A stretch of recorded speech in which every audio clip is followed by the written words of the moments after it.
So I'm going to tell you about research, education, training at our Shellfish Mariculture Demonstration Center that is on campus of Carteret Community College. We are in Morehead City, Great White North, because our groceries know to get here this morning. I know that to be true.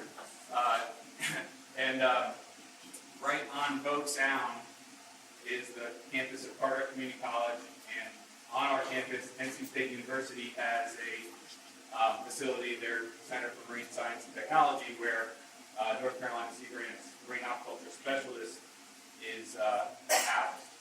So Dr. Chuck Wyrick, who is now up in Silver Spring at NOAA headquarters, working with the National Sea Grant Program, came to North Carolina around the same time I did, 2014 or so, and we were both fish guys when we got here, not really shellfish backgrounds, but we got together and put in a proposal because we saw that there was a real big growing shellfish industry, and that's what people were really wanting to get into, and we got a grant proposal together to develop expansion and diversification of the shellfish aquaculture industry here in the state. And one of the things that we got funding for was to establish a demonstration center. So that was like the first thing we were going to do. And then we were going to do a year comparison study on that and evaluate some Venus claims on it, put together workshops for new growers, and do some market research. Well, we did a lot of that stuff, but to get the permits to build something, we weren't able to get that built and put in the water in time to do research on our own site. We did do that year comparison study at Wilmington site, several commercial growers, I think over a dozen commercial sites throughout the state. But eventually, over the next 3 or 4 years, we got stormwater permits and gamma permits to put our gear in the water on we had a research sanctuary previously from the state, and they said you can't put shellfish gear on that, so we got a research and demonstration lease, which is what we have now. So in order to do this, the site that we did it on has these little posts, and they were made to grow seagrass, and that's one of the things that is a no-no with permitting. So that's why we had to go through the CAMA process. It wasn't a straightforward process, but we had to sort of identify where that was and work around it. And basically our goal was to be able to show folks as many different kinds of shellfish aquaculture techniques as we could. And so we have our clam beds over here.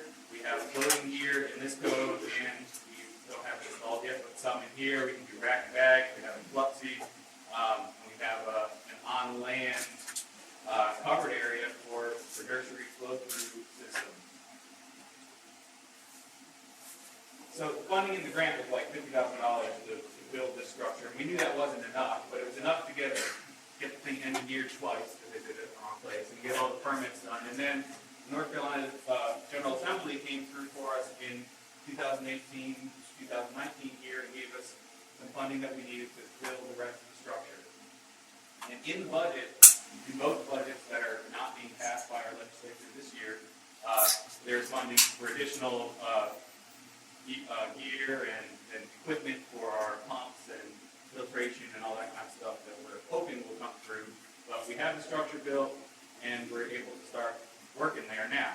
So some of the things we do there, especially for Sea Grant, is applied research. So having actively managed shellfish culture gear in the water, we're able to test different things. And so we do have all the different gear types that we evaluated in our project. We're not using suspended gear currently. It didn't really do well at any of our sites, but we have bottom cages of different types and styles. We have floating cages, floating bags, the condos, and all sorts of different things that we can try out. And then we also are looking at some alternative species. So we have a funded project right now with some Venus clams. Where we're doing some broodstock conditioning trials with them, and we've grown them out the last couple years with the seed that we've imported from Florida, and they've done well on our site, and we're trying to get some native North Carolina's broodstock to work on methods up here in North Carolina. We just finished a bay scallop project where we tested throwing them out in floating gear and bottom gear. And then we get all sorts of other stuff that settles out in our flow-through systems that we've worked with in different ways throughout the year that have potential, you know, and it's always fun to play with stuff that you don't have to worry about too much, that it just shows up in your tanks. You can sort out a few hundred of them and try it. So other things that we can work on is different fouling control strategies, you know, drying techniques. Now that we have our shellfish pathologist, Dr. Ben Horn, in the house, we can look at some different, you know, disease prevalence and those kinds of things, disease resistance, and engineering studies. Despite the fact that we have these like nice little protective codes, 2 weeks ago we blown 60 out, and it was, you know, it was coming in there pretty good. This was a video. I don't know. As I said, there was seagrass in those codes, so that gives us an opportunity to do some really important research about how does shellfish aquaculture affect the seagrass. So Dr. David Eggleston, one of the CMAX researchers, has been mapping the seagrass for the last several years before we put our gear in the water, and then now we can see, you know, does it have harmful effects, does it have beneficial effects, does it have no effect. So now that we have that map, we can continue to work on that. Once we get our, we've traditionally used flow-through land-based upweller systems, but we're going to get some model systems, and we now have some raceway troughs, and we have a floating upweller system, the bones of it at least in the water now, so we can kind of compare all these different nursery techniques as future research. Different hatchery techniques for spawning, rearing, feed, and all that kind of stuff. And so that's our applied research. And by doing all that stuff, it provides a lot of really good opportunities for students that are coming through our program. Because my job is actually, I'm a teacher and supposed to be teaching students how to do aquaculture. The research stuff, I try to put all that stuff off on shelf. They'll do that, and now we're hoping that somebody new comes in to pick all that over. We have a one-year certificate program, a diploma, a 2-year associate's degree, and then you can take a few more classes that really prepare you for a university transfer to go to, let's say, UNCW or East Carolina or something like that. And those students are getting a degree in aquaculture technology to prepare them to go into the field. Just 2 years ago, they started a called early college high school on our campus, which means that students don't come into their freshman year, start going on to classes on campus at the college, and they teach some high school classes there, but they take college classes as well. So I have freshmen and sophomores taking my intro to aquaculture courses, and some of them will probably get a certificate in aquaculture by the end of their sophomore year, which has been great for my numbers because it gives us good enrollment. But we have a real diverse group of students that come in. So now we have students from like 14 to 70 something that come through there. They come from all different backgrounds. Veterans coming out of the military bases in Cherry Point and Kent Lejeune are really good students because they just kind of really know how to get things done.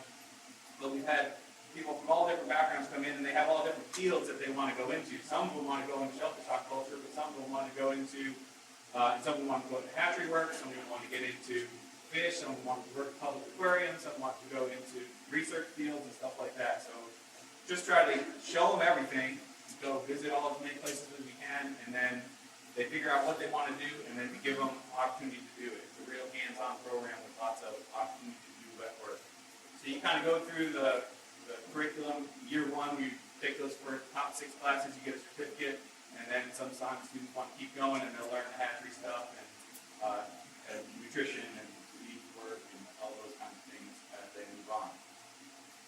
What I found, and knew when I started, is that a lot of the people that really want to get into shellfish aquaculture and go into the commercial industry don't have time to come to classes during the day and sit there and learn about stuff because they got jobs.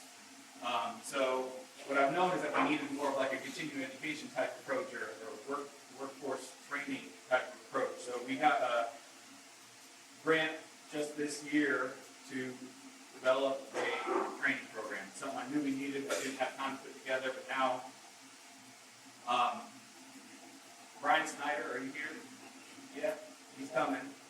That guy right there is the new hire from NCC grant, and he's going to put together curriculum. He's going to be going down and visiting Bill and other places where they're doing this stuff, giving the best practices, bringing it back, putting the curriculum together. We'll be delivering the first round of the North Carolina Shellfish Farming Academy this summer, probably May, June.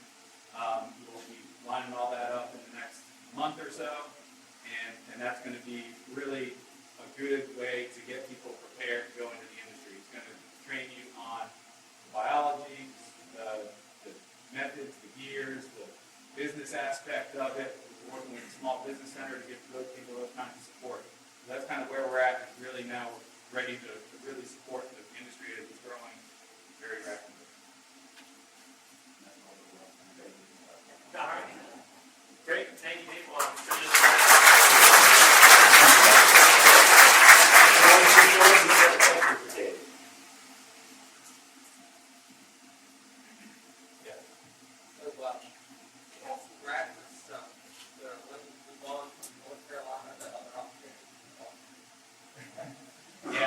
Students all over the place. I get students in from all over the country now. I got students from Minnesota, I got students from Nebraska and West Virginia and all over the place.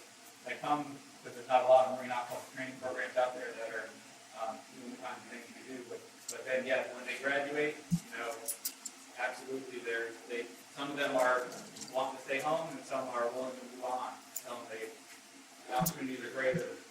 Why do they have to net? One thing I'd say, Dave's students, and I'd encourage folks here, we set up a Facebook group. I know not everyone uses that, but it's a free group. It's Oyster South Growers Exchange. And that's for buy-sell trade, but it's also a place for a student to post a resume, looking for work.